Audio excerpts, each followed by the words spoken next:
அண்மை செய்தி. டெல்டா உழவர்களின் கண்ணீர் துடைக்க துணை நிற்காமல் நீலி கண்ணீர் வடித்த பச்சை துரோகிகள் எங்கே என முதலமைச்சர் கேள்வி எழுப்பியிருக்கிறார்.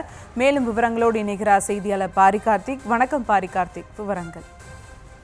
வணக்கம். டெல்டா விவசாயிகள் தற்போது போராட்டம் நடத்தி வருகிறார்கள். குறிப்பாக 2 நாட்களாக, நேற்று தஞ்சை, இன்று திருவாரூர் என 2 நாட்களாக டெல்டா விவசாயிகள் திமுக கூட்டணி கட்சிகளோடு இணைந்து போராட்டத்தில் ஈடுபட்டு வருகிறார்கள்.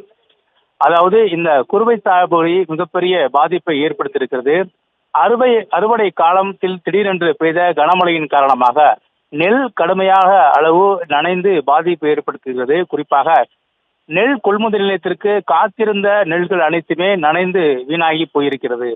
இதற்கு மத்திய அரசுக்கு தமிழ்நாடு முதலமைச்சர் திரு மு க ஸ்டாலின் அவர்கள் கடிதம் ஒன்று எழுதியிருந்தார். அந்த கடிதத்தில் தற்போது நெல் ஈரப்பதத்தினுடைய அளவு, அதாவது கொள்முதலுக்கான அளவு 13% ஈரப்பதத்துடன் எடுக்கலாம் என்று இருப்பதை 22% மாற்றி அமைக்க வேண்டும் என்று பிரதமர் மோடி அவர்களுக்கு தமிழ்நாடு முதலமைச்சர் அவர்கள் கடிதம் எழுதியிருந்தார்.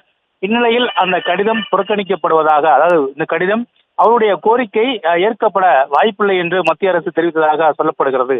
இதன் அடிப்படையில் 2 நாட்களாக விவசாயிகள் தஞ்சை மற்றும் திருவாரூர் மாவட்டங்களில் போராட்டத்தில் ஈடுபட்ட நிலையில் இதுகுறித்து தனது எக்ஸ்போஸில் முதலமைச்சர் அவர்கள் டெல்டா விவசாயிகளுடைய கண்ணீரை துடைக்க துணை நிற்காமல் நீலி கண்ணீர் வடித்த பச்சை துரோகிகள் எங்கே என்றும் கேள்வி கேட்டிருக்கிறார். நீர்நிலைகள் நிறைந்து உழவர்கள் கடும் உழைப்பை செலுத்தி நெடுவயல் நிறைய கண்டபோதும் கூட கொள்முதல் நிலையங்கள் அதிகரித்து நாம் காத்திருந்தோம். ஆனால் அதிகப்படியான மழைப்பொழிவால் நெல்மணிகள் தற்போது ஈரமாக இருக்கின்றன என்பதையும் முதலமைச்சர் சுட்டிக்காட்டியிருக்கிறார். உடனே சாகுபடி காலத்திற்கு முன்னதாகவே ஏன் அறுவடை செய்யவில்லை என்றெல்லாம் அதிமேதாவித்தனமான அரசியல் செய்தார். பச்சை துண்டு போட்ட துரோகம் செய்த எதிர்க்கட்சி தலைவர் பழனிசாமி என்றும் அவர் தெரிவித்திருக்கிறார். நெல்லின் ஈரப்பதத்தை 22 விழுக்காடாக உயர்த்த வேண்டும் என்று கோரிக்கைகளை முன்வைத்து பிரதமர் மோடி அவர்களுக்கு நான் எழுதிய கடிதம் எழுதினேன். ஆனால் அந்த கடிதத்தை ஒன்றிய அரசு நிராகரித்திருப்பதாகவும் முதலமைச்சர் அவர்கள் தெரிவித்திருக்கிறார். கருணையில் பாடுபட்ட உழவர்கள் களத்தில் போராடி கொண்டிருக்கிறார்கள். போராடும் எங்களுக்கு துணை நிற்க யாரிடம் அனுமதி பெற வேண்டும் என பழனிசாமி அவர்கள் காத்திருக்கிறார் என்று முதலமைச்சர் அவர்கள் கேள்வி கேட்டிருக்கிறார்.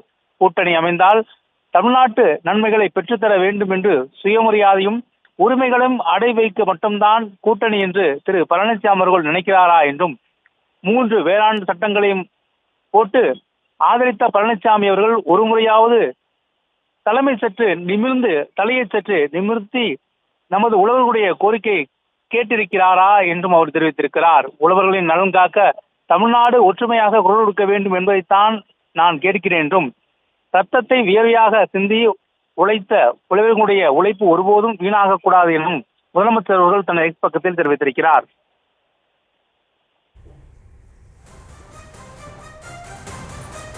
விவரங்களுக்கு நன்றி பாரி கார்த்திக்.